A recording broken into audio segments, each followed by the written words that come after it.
নমস্কার বন্ধুরা, ডালিয়ার ডেলি ব্লগে আপনাদের স্বাগত। বাইরের আকাশটা কত সুন্দর দেখুন, আর সুন্দর লাগছে বলেই আপনাদের সঙ্গে শেয়ার করতে চলে এলাম। ওটা ছিল আমার মেয়ের আঁকা। আর বলি আপনাদের, যে আমি উলগুলো দেখিয়েছিলাম, আমি উলগুলো কিনেছিলাম অনলাইনে, বলেছিলাম মনে হয় ঠকে গেছি, কিন্তু আসলেও ঠকিনি। দেখুন আমি সেই উলগুলো দিয়ে কি কি বানিয়েছি।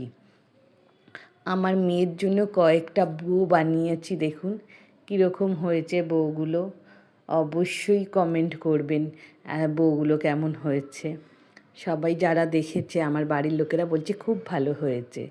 আর এই কয়েকটা মাথার খোপার গোলাপ করেছি, আর এই একটা কাঞ্চি করেছি। এগুলো ঘরে কাজ করে এগুলো করেছি, ভাল লাগছে, নিজেরও খুব ভাল লাগছে। আর মনে সময়টাও অনেকটা চলে যাচ্ছে।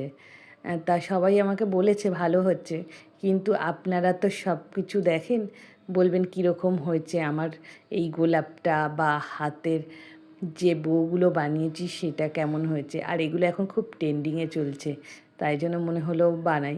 আমি অল্প অল্প জানি কুরুশের কাজ, খুব বেশি না জানলেও। ভিডিওটি কেমন লাগলো অবশ্যই কমেন্ট করবেন। আজকের মতন টাটা।